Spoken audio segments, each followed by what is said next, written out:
I ain't never stolen no. I don't have to steal no joke because my life is hilarious. Right. I can write shit. I can go up and talk about. I elaborate on a comedian's joke that he did on stage. Like Chris Tucker was on stage last night at the Sinbad show, and I said, boy, he did talking about he had to ride in coach because he ain't got the money no more. He said he had his son pull out a knife and keep us safe back here, because he was scared. And I said, ooh, I wish I could have went up behind her because I would have rolled off that joke. I said, yeah, I was on that same plane with Chris Tucker. I was sitting in first class. I got a lot of miles. And I looked behind the curtain. I said, hey, Chris, good to see you, nigga. I'm watching Rush Hour on the movie up there. Y'all don't get movies back there, but you did a real good job with that. Now shut the curtain. Let me eat, nigga. But comedy is not yours to own. Right. It's yours to create. Right. And sometimes I had a white boy steal a joke of mine. I don't even know who he is. And I don't know who he is, and he know he got it from me because white comics, black comics, they know me. I'm on everything. So when you watch my first special, Can a Brother Get Some Love, I did a joke about dude supposed to be my father. I found out he wasn't my dad. And when I got to meet him, I was like, damn, he was a professional bodybuilder. I said, we got that in alike. He built his body one way, I build mine with hamburgers. Right. And then I said, but I seen a nigga in that bikini. I said, I don't know if me my daddy though. I'm gonna do a blood test because that nigga got a lot of dick on him. I ain't inherit none of that dick. I said, shit, I must take dick after my mama. So this white comedian did it. Then an NFL player did it. He did it on the talk show. He did the joke, and niggas never gave me no credit for the joke. But even Tyler Perry did a joke that was of mine. He was at the airport. It was witness relocation, witness program, whatever, the movie he did. And he get mad, whatever, but I know he did it because he took the trailer off because somebody, and he ain't no comedian. He's an actor, a writer, a creator. He's very talented. I did a movie with him. So, but somebody probably wrote the joke because he was up there and they was in line to the airport and they said, ma'am, for security reasons, you got to take your shoes off. We got to check your shoes. He said, take my shoes off.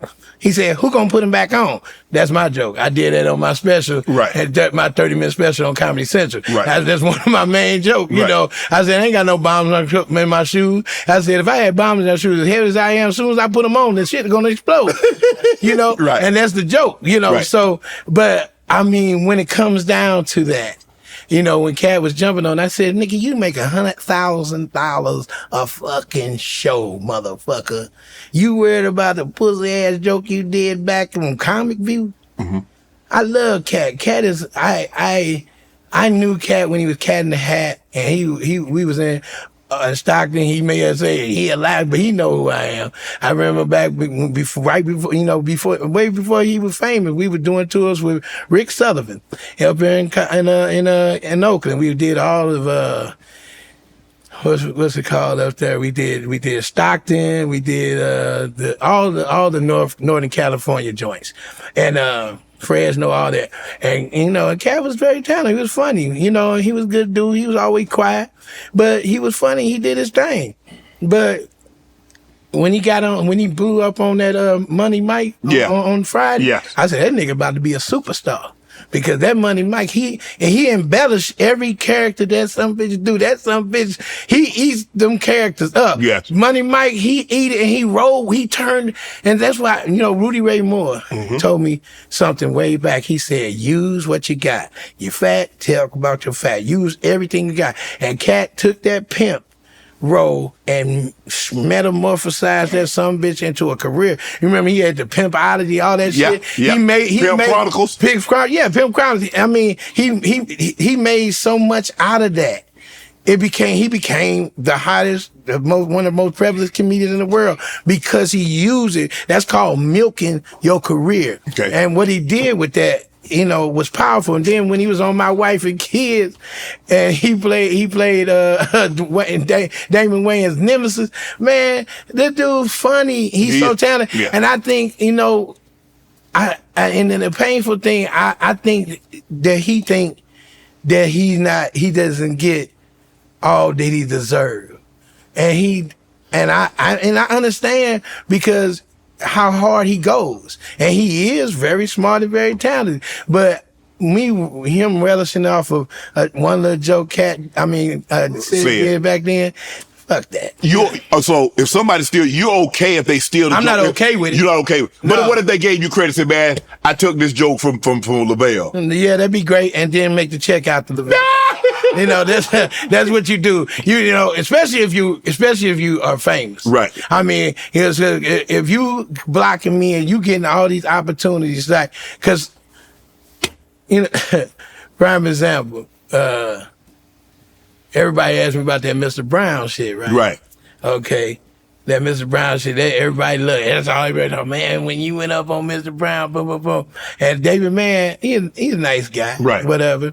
But David Mann, he tried to get me with that thing, and we wound up going toe to toe. I said, nigga, I'm fat, but I got these jokes, nigga. Right. And I told him that he thought he could turn me up. I said, and I didn't kill him with some of the bruises I could have got him with. Right. I said, nigga, how you calling me fat? Your whole house is fat, nigga. I said, but I didn't do that. Right. I didn't tear his ass up like that. Right. But I could have really tore him up. Right. But I just lit him up.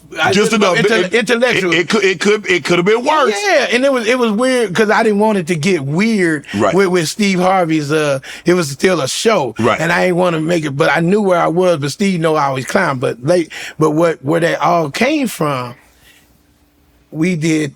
I asked because I did a clean show. People don't know I don't have to cuss. I did a show this weekend here at Netflix called "Let There Be Laughs," you know, and Fred Hammond, he hosted it, and it was everything with nephew Tommy, and I went up and did 40 minutes live without any cussing. It was hilarious. The people laughed so hard, gave me a standing ovation.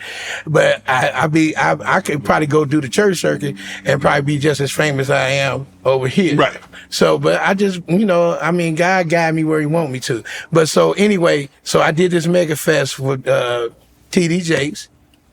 No Diddy. I did there you go. Come on, Lavell. You was trying to sneak out. No. Only reason I said it, Diddy wasn't there then. Man, Lavell, man. I mean, man, we gonna swallow that and move on. Okay. Come on, Lavell. No Diddy. I gotta take another drink. You might need to pour you one too. No, that's the symptoms of that cognac. See, that slipped out. My brain was like, no, don't do it. My tongue said, fuck that. We gonna do that. But we was at the Mega Fest. Yeah. This was the second time I did it. David Mann was there. And you may not admit this. You know, black people, oh yeah. He did this joke. It was so similar to this joke that I did on Laugh-A-Palooza. It was pretty much the same joke. Right. I mean, there's a couple of people do it. You know, I ain't gonna put them out there, but they know who they are. And they do the joke. It is my joke. And I did it on Laugh-A-Palooza. They got a big stand over talking about, you know, I said, I went over my white friend Jeffrey's house, and Jeffrey, you know, it's a different world over at Jeffrey's house, because we said, hey, Lavell, come on in, man. We're going to go upstairs to play with some of my toys. You know, like that. I used to go over his house because he was the only child. Right. And he used to, hey, you know, his mama buy him every toy. He had the G.I. Joe with the Kung Fu grip. He had a $6 million man. You can look, remember the $6 million man where you can look behind his head, and you had Bionic Vision. He had Evil Knievel. He had all the games. And I used to go over there and play with some. When he wasn't looking, steal a couple. Take him home. So I went over there, and I went over his house, and we was going upstairs. Say, come on, Lavell, let's go upstairs. Before he can get upstairs, I said, his mother said, wait right there, mister. You hold it right there. Don't you move another muscle. Don't you go up that stair. You need to clean your room. You're not going to have company. You must clean your room. You need to clean your room pronto. And I was like, ooh, shit. I said, white mama just like black mama. They don't play. Right. You know, like that, you know. But Jeffrey looked at his mom and looked at me, moved me out of the way, and stepped up on his mama like Clint Eastwood and said, look here, lady, I have company, and we're going upstairs and have a good time playing with some of my toys. Some of them are missing. I think Lavell took some, but I'm not going to say anything. And we're going to have a great time, and I'll clean my room when I'm ready. And you bring us some cookies and lemonade pronto, like that. And I was like, ooh. You about to get it. I said, I'm finna go. You about to die. I said, run. And all his mother did was go, what? And she went, ah, and she just ran in the kitchen, didn't do nothing to him. And I said, holy shit. I said, hold on, man. I said, hold on, Jeffrey. Why you sit up there and talk to your mom? Your mom about to kill you. You better get the hell out. He said, Lavell, look here. One thing I've learned in the 8 years of my life on this earth, I've learned that if you stand your ground, you talk to your mother like an adult, she has no other way but to treat you like an adult. I said, I hear you, Jeffrey, but your mama right in there loading her clip right now. She about to put 10 in your ass right now. He said, no, I guarantee you look your mother in the eye and stand your ground. She has nothing else but to respect you. And I say, Jesse, you lying. Before I could say another word, his mother came up there with cookies and lemonade. Said, you guys have a good time. I said, God damn. You tried? I said, yeah. I said, Jeffrey, I cannot stay. I'm going to take my cookies and my lemonade and some of your toys to go because I got to get home and inform my mom of the new rules. So I got home and I was ready too. I drank my lemonade and ate my cookies. I got to that screen door. I kicked it open. My mama looked at me and said, I don't know what's wrong with your foot, but you better keep it off my screen door. And I just looked at her like this. He said, boy, I don't know what you're playing too much. But that trash been waiting on you to take out to the dumpster. Now go and take that trash out. I said, oh shit. That's your opportunity. Here's my moment. Here's my moment. And then I said, remember everything Jeffrey said? I said, look here, lady. And I said, look here, lady, right now. I said, I said, right now I'm going upstairs to play with some of my toys that I stole from Jeffrey's house. And I'm going to have a good time. And I want you to tell you right now, lady. And before I could say another thing, I thought I was still talking. I was in the hospital for like 3 months. Had a shoe up my ass. She damn near killed me. I got a hospital. I was 19. She came to the hospital. I thought she was feeling bad. She said, that trash still waiting on you at the house. Okay, so that was the joke. That was a joke that I ended on the Lavapalooza. And everybody ran with that motherfucker. Because see, I write, man. Right. I can come up with stuff all the time. I can go on stage and talk about this whole interview later on tonight. Want to join Club Shay Shay? Become an official member by hitting that subscribe button, where you never know who's going to be joining us for drinks and conversation. Don't be late to the party because we like to do something before 2 something.